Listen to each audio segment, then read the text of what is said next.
praktek sholat lagi. Mamawi mau kasih tahu di dalam sholat itu ada yang namanya rukun sholat sama syarat sah sholat. Siapa tahu rukun sholat? Syarat sholat. Kalau mau sholat itu mesti syarat sah dulu toh. Syarat sama rukun itu harus dijalankan baru katong sholatnya insya Allah bisa diterima sama Allah. Datang-datang habis buang air basah lalu katong sholat itu bisa nggak sih? Tidak. Nah itu termasuk syarat. Salah satunya harus suci. Wudu untuk apa? Suci toh. Nah, mandi, wudu itu syarat. Sekarang gini, kan ada dua syarat sama rukun. Syarat itu sesuatu perbedaannya syarat sama rukun. Kalau syarat itu dilakukan sebelum katong melakukan sholatnya. Sementara rukun itu katong kerjakan di dalam sholat itu. Jadi mulai takbiratul ihram, katong punya istilahnya katong apa yang katong perbuat itu termasuk rukun sholat. Paham? Paham. Nah, coba dari ulang memori syarat sama rukun apa gimana coba? Coba Dani, tadi paham katanya. Kalau saya belum paham, Mamawi kasih ulang. Jadi syarat sebelum katong sholat nih, ujuk-ujuk bukan datang langsung Allahu Akbar, Allahu Akbar, Allahu Akbar, begitu toh. Dan rumah kalau sampai sholat, saya wudu, saya mandi. Boleh tidak mandi tapi katong berwudu itu syaratnya sholat. Belum mandi pun harus bersih-bersih dulu. Toh atau mandi itu kan definisinya berarti katong siram air ke seluruh tubuh terus pakai sabun kayak gitu toh ya bukan itu. Atau kayak mandi itu kan harus kayak katong apa sih bahasanya imajinasinya. Mandi itu kan berarti katong guyur badan terus pakai sabun toh. Nah itu walaupun katong sering mandi bisa saja pada saat-saat genting misalnya saya ada air katong bersih saja. Istinja dulu. Istinja itu apa? Kayak cebok. Ya Allah. Nah, simbol Mama bukan di sini bukan mau bicara guyon, bicara canda atau bukan. Yang penting katong bersih, toh. Najis itu berasal dari situ.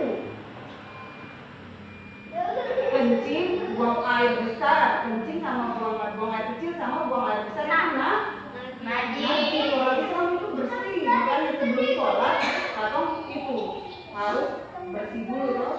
Ya itu namanya termasuk salah satu syaratnya sholat. Jadi sebelum katong kerjakan sholat ini ada dua yang harus katong tahu. Satu apa? Syarat. Dua rukun sholat. Syarat sahnya sholat sama rukun sholat. Nah, rukun Islam. Sampai jadi orang Islam berarti tahu hukum Islam. Oh? Harus kerjakan hukum Islam maksudnya. Sama saja. Kalau yang kata orang Islam mau sholat berarti tahu hukum sholat. Oh? Ada yang bawa buku? Terus syarat itu apa? Definisinya atau definisi itu kayak arti. Siapa tahu definisi? Saya tahu pengertiannya. Kalau Mamawi bilang definisi kadang-kadang itu berarti artinya pengertiannya atau artinya pengertiannya. Nah kayak bilang itu.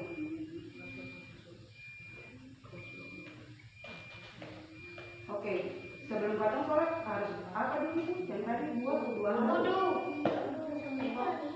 Yang katong tahu harus ada dua hal itu, syarat sama rukun. Syarat sahnya sholat sama rukun sholat. Ya.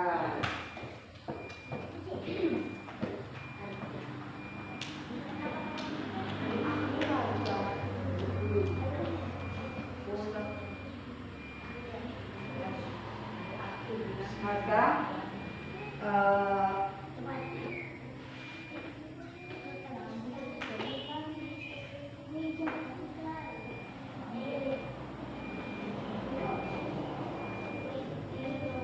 Mama Wiwi baca ya, syarat sahnya sholat, syarat kamu kata baru rukun. Ya, karena syarat itu dikerjakan sebelum kamu mengerjakan rukun. Rukun sholat itu yang berarti kata Allahu Akbar, itu sudah sholatnya tuh, itu namanya rukun sholat. Kalau syarat sholat berarti sebelum kamu melakukan rukun, paham? Paham. Nah. Coba, mamanya pengen dengar kamu bahasa syaratnya sholat itu berarti sebelum kamu mengerjakan rukun sholat. Itu salah satunya apa? Beragama Islam. 2, sudah balik dan berakal. Orang gila enggak disuruh sholat karena dia tidak punya akal. Makanya gila aja kalau suruh sholat. Tuh, gila, jadi orang gila. Siapa yang mau jadi orang gila? Gak mau. Jadi maksimal tuh berarti harus kalau mau sholat jadi orang gila saja, kayak bos, kayak siapa itu tuh? Siapa? Orang gila itu dia mau bunuh orang, dia mau ini, dia tidak akan dihisab nanti di hari akhir. Amalan jadi dia amalan buruk, amalan baik tidak akan dihisab. Kalau memang dia tadinya Islam sebelum gila, dia masuk surga karena dia mengakui Allah kok. Tapi berarti ada yang jadi orang gila. Kawan kan begini, Rafli bilang mau biar masuk surga. Iya kan? Tidak juga. Mama Wi masih belum tahu pasti sih. Kalau kata ya itu kan sudah ada. Mau gila lalu masuk surga berarti itu tempatnya di neraka. Karena dianya gila mau masuk surga kan berarti tempatnya di neraka. Orang gila yang masuk surga itu yang gila yang masuk ke dalam gila. Dan gila sendiri sadar kalau dia gila dia tidak apa-apa. Itu yang masuknya surga. Tapi kalau waras dia jadi gila dia masuk surga tempatnya di neraka. Ya, kayak dia kecil mengalami autis itu satu penyakit yang dia daya pikir IQ-nya di bawah sekali, dia sih bisa kayak orang yang ayam itu loh. Nah itu. Syarat sahnya sholat Mamawi ini kamu ingat deh, simbol pena, simbol buku itu 1, beragama Islam. 2, sudah balik dan berakal. 3, suci dari hadas kecil dan besar. 4, suci seluruh anggota badan, pakaian dan tempat. 5, menutup aurat laki-laki dari mana? Siapa tahu? Auratnya laki-laki dari mana ke mana? Pusat sampai dengan lutut. Tapi adabnya harus berpakaian yang bagus. Saya adabnya Rasulullah. Ayo bimbang. Nggak ada main. Nanti dimarahin sama Ustaz. Ayo diam. Nggak boleh main. Sekarang nggak bisa main. Toh auratnya laki-laki itu, kalau auratnya perempuan kan tahu apa? Semua kecuali telapak tangan, wajah, telapak tangan. Itu termasuk perempuan Sudah. Perempuan itu auratnya seluruh tubuh kecuali muka sama telapak tangan. Mau lihat perempuan yang betul-betul itu yang menutup auratnya itu ketika kata orang Indonesia sholat. Kayak kakak Yati. Kalau cadar itu keutamaan paling utama. Yang wajib katung tutup semua. Makanya kenapa harus pakai kaos kaki? Karena kaki itu aurat. Yang ini cuma telapak tangan yang mana? Yang ini, makanya waktu sholat kan begitu mak. Jilbabnya sampai bukannya itu. Yang orang bilang sebenarnya katanya pakaian perempuan, pakaian sesungguhnya tuh mukena itu sudah tutup dari atas sampai bawah. Mestinya seperti itu. Siapa yang bisa ulang syaratnya sholat hari ini?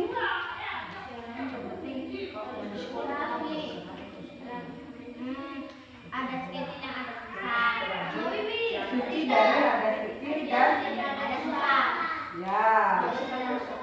menghadap kiblat. Oh? Kalau sholat tidak menghadap kiblat, sah tidak?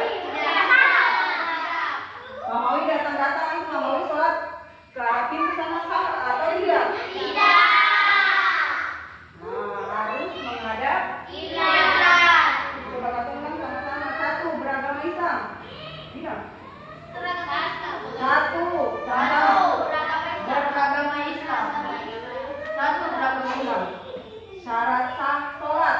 Satu, beragama Islam. Dua, tidak balik dan belakang. Tiga, suci dari empat, suci seluruh anggota badan, pakaian dan tempat. Kalau kalian sholat di kandang boleh kan? Najis, karena terus Mamawi datang-datang.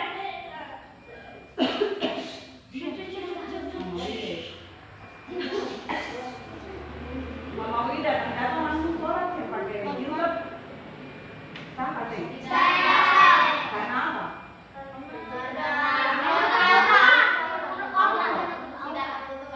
Fajar datang dari sana karena bajunya kotor, dia buka baju itu dia pakai sarung sampai di dada, sampai di bawah lutut. Sama, saya katakan. Karena ya. Tapi kalau kamu orang Indonesia kayak begitu kan kayaknya iya Allah Rabbi begitu toh. Karena bukan dia tidak sesuai dengan kamu punya kebiasaan. Tapi itu sah. Ya. Sebelum lanjut rukun, Fajar mau ada yang bertanya Fajar. Apa? Kenapa di Arab tidak bisa melakukan kejahatan? Siapa yang bisa jawab? Hah? Sendiri yang bikin pertanyaan, sendiri dia kasih jawaban. Oh, Masya Allah, karena dia jawab, dia mau tes Mama Wiwi kayaknya. Karena tanda suci katanya, betul? Betul, tapi begini. Bukan di Arab tapi nggak tahu boleh bikin kejahatan. Semuanya tempat tidak boleh melakukan kejahatan. Kejahatan itu orang yang beriman kepada Allah. Ya kalau dia suka ngomongnya ngomong kamu kan kamu sih menghargai ngomong di depan. Biar dia saja. Yang lain, ayo. Alika dulu ya, Alika.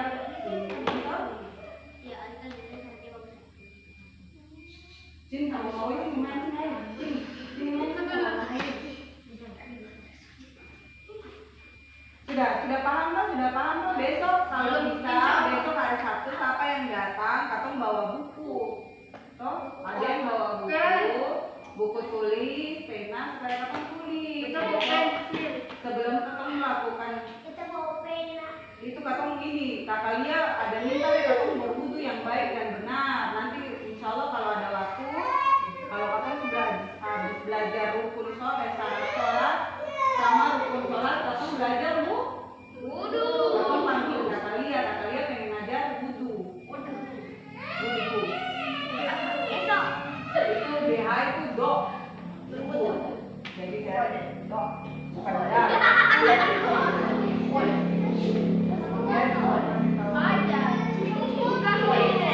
bukan hanya di tanah suci. Kenapa? Memang ya tanah suci itu bukan haram tanah haram. Siapa tahu apa itu tanah haram? Tanah haram itu tanah yang simbolnya itu bikin apa kecuali berbuat baik. Mama udah ingat ini kata intermezzo sebelum masuk rukun sholat.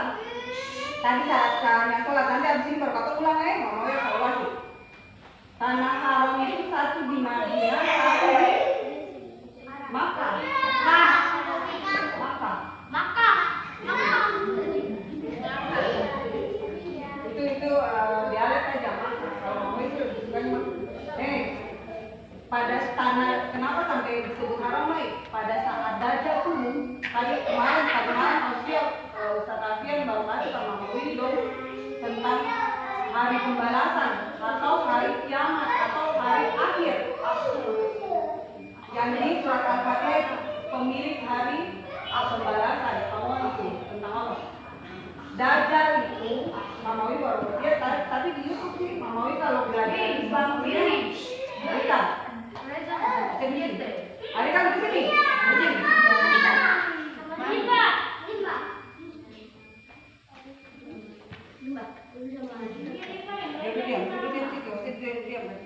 Rimba, mamanya kan enggak, mama kan boleh pulang, Rimba pulang ya? Rimba pulang udah Rimba, pulang.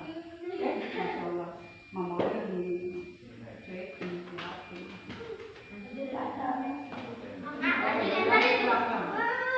Dajjal kok, nanti kalau Dajjal turun dan Dajjal turun itu Ustaz bilang Dajjal turun itu yang ada terkecuali tempat satu yang Dajjal bisa turun, semua tempat Dajjal bisa turun kecuali tanah haram.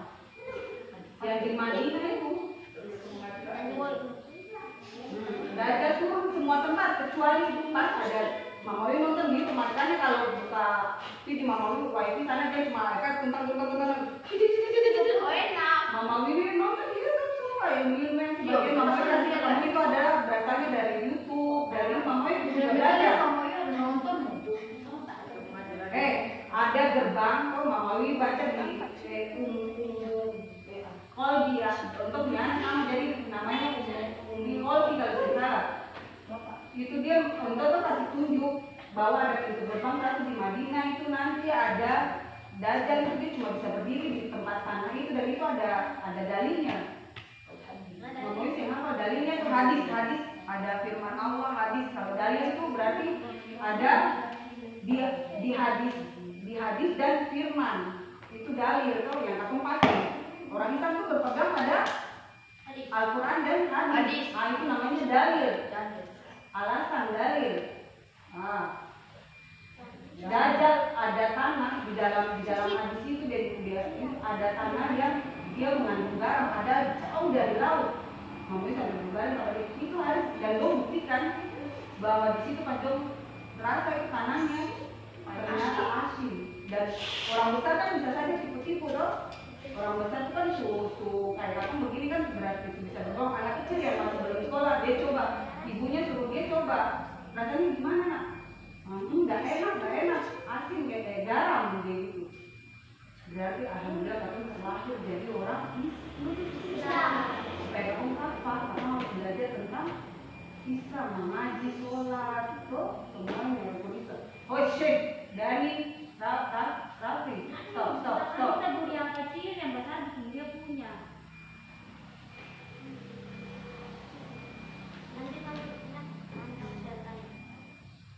So, jadi itu yang bilang tanah haram itu Pak Dajjal itu bisa. Betapa beruntungnya kamu bisa hidup di tanah haram. Dajjal semakin turun di situ. Tapi sembelih hati susah. Kau bisa menghindari fitnahnya Dajjal dengan beriman. Kenapa sampai mama, bapak, kamu datang mengaji jauh-jauh, hujan, angin, mengaji itu kenapa? Supaya jadi orang Islam beriman. Kalau cuma Islam saja, semua orang punya KTP Islam, tapi kalau yang beriman, nanti Dajjal itu langsung jadi Dajjal. Kok? Kalau kamu punya iman, kuat Dajjal bilang apa saja kata sih mungkin mengikuti Dajjal karena Dajjal itu paling jago sumpah dia orang yang bisa dan itu atas izin Allah dia bisa kasih hidup orang dia bisa tadi malam Ustaz Afir dia tunjuk begini orang bisa terbelah jadi dua dia bisa kasih hidup ulang so, lihat aku ini Tuhanmu dia bisa bilang begitu dia bisa kasih baru dia apa itu iman itu dengan cara air di bumi semua habis kekeringan Masya Allah katanya ada air pokoknya semua makhluk dapat air dia bisa pada saat itu Dajjal itu dia bisa menemukan hujan kalau kamu mau mengikuti saya dan mengikuti Dajjal hari ini saya menemukan hujan kamu bisa milih saya langsung jadi Dajjal itu namanya Dajjal kamu bisa jadi pengikut Dajjal yang nanti terus turunnya Imam Mahdi ada tanda yang tanda besar kiamat itu sekarang tanda kecil kiamat paling banyak perempuan jadi laki-laki, laki-laki jadi perempuan. Bencong. LGBT itu sudah tanda-tanda kiamat. Nanti pada saat di Israel itu tanda-tanda kiamat di Israel itu sungai Danau Tiberias, itu kalau sampai airnya habis Dajjal muncul di situ. Sekarang akan mulai volume airnya, debit airnya sudah mulai pas kering itu langsung kiamat. Dan itu sudah mulai dari sekarang, harus aku beriman. Di Israel itu mamanya tadi malam alhamdulillah mamanya tempatnya ngikutin tausiahnya Ustaz Hakim. Kalau aku mau ikut nanti setiap malam Jumat habis maghrib datang ikut. Kalau ada ini boleh beli murah, boleh di sini terserah. Oh, yang bisa dia dulu sih. Ya, ya bisa deh. Baca pernah ikut itu.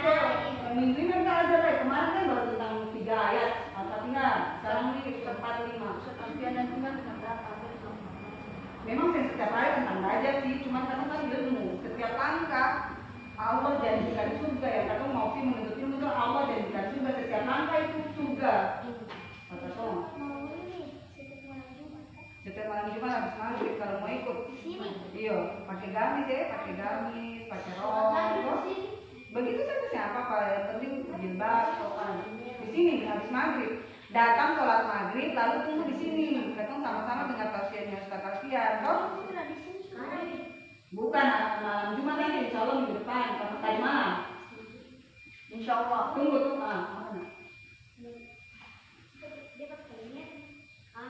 itu kan. Nanti Mama Wiyang minta kreatif dan Bapak Wiyang kamu sebenarnya ini kata nanti bahas aja coba saya usah di ini saya boleh di ini pada balik sini di Mama Wiwi saya boleh ini lihat Mama Wiwi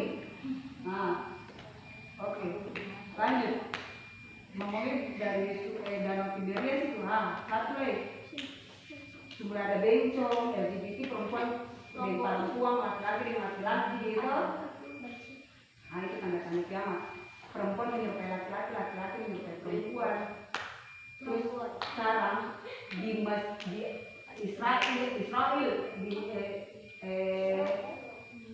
Israel tuh, Israel itu dong sudah mulai dan itu tanda-tanda ada di itu orang Israel itu dong paling tahu tentang Nabi Muhammad kayak bapak Ustaz kayak bapaknya Reza tahu tentang Reza dari mulai lahirnya sampai makanya itu suka tiru padahal itu tanda-tandanya itu nanti orang di Israel sekarang mau mulai tanam pokok namanya Gorgon itu pohon itu dia bisa menyembunyikan satu orang Israel.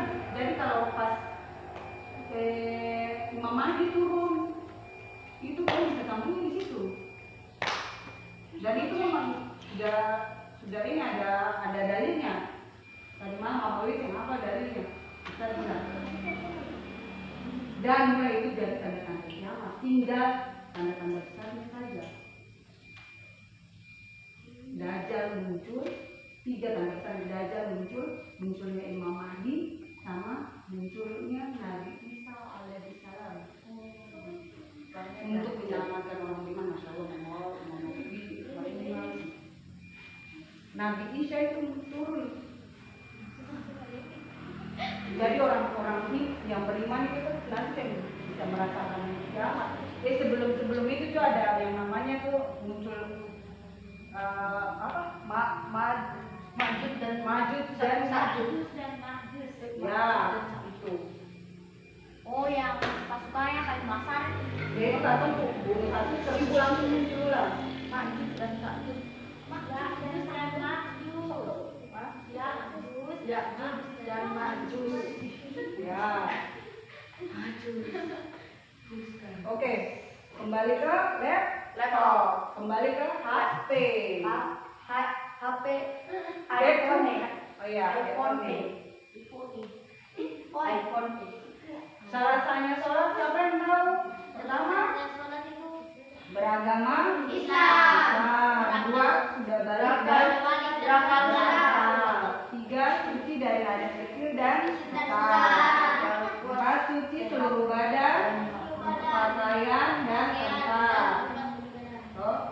bar main bola, karena tai sapi, tuntang-tuntang, datang lari, capek-capek, tumpang-tumpang.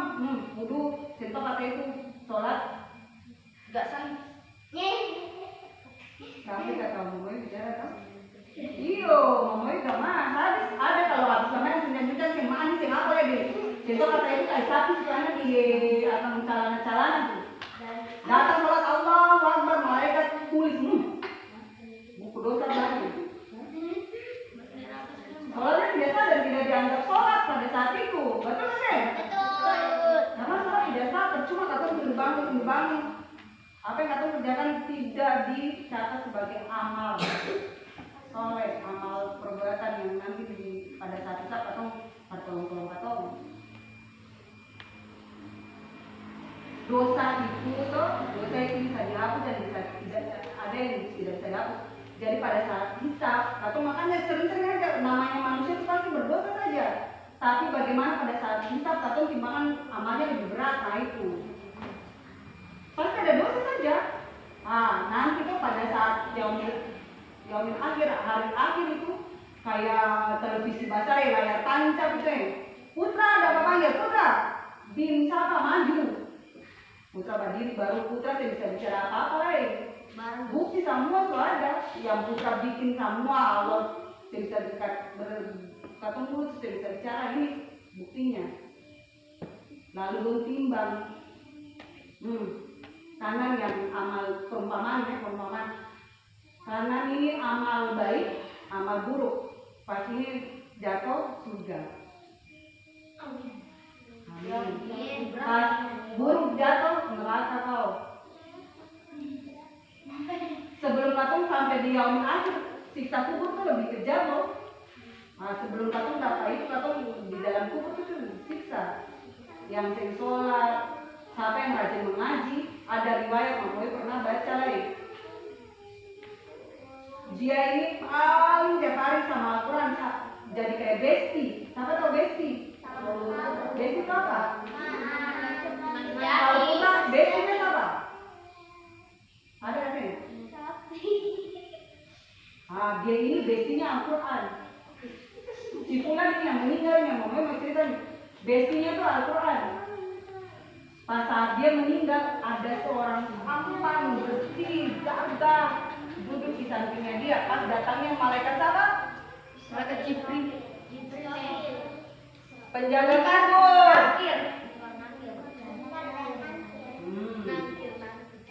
Mungkar dan nakir. Udahnya yang mungkar dan nakir itu paling juga ya paling garang, paling jahat, ini dia tak tahu sebenarnya kantor.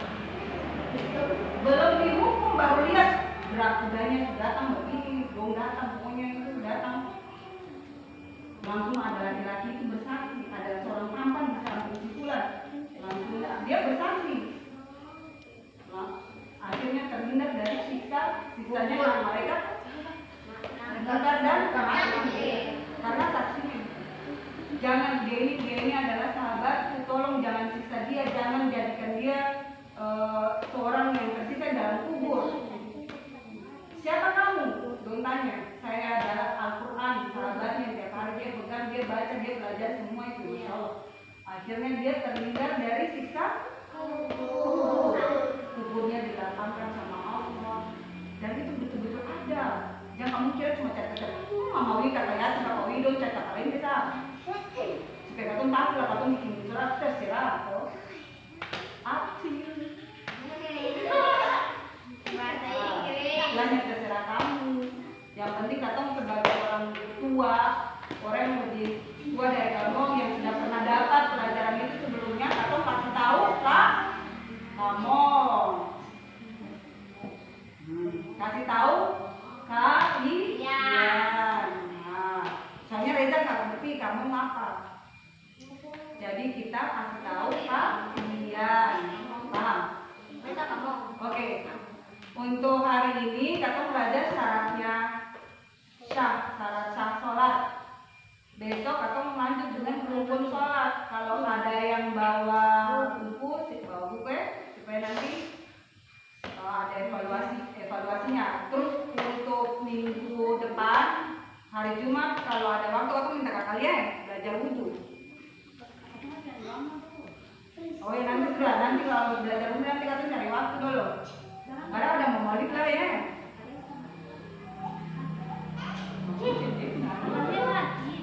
Oh, Allah. Guys, alhamdulillahirobbilalamin. Sudah selesai hari ini sesi belajar sholatnya. Hari ini kita belajar apa tadi Bang? Tentang syarat sahnya sholat. Sebelum kita akhiri sama-sama baca doa kafaratul majelis seperti biasa. Tutup, ayo.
Yang akhwat duluan, salim satu-satu. Ada sini tuh, komandan dulu. Ayo berdiri, salim. Mama Wi, Bapak Wi, Kakak Yati.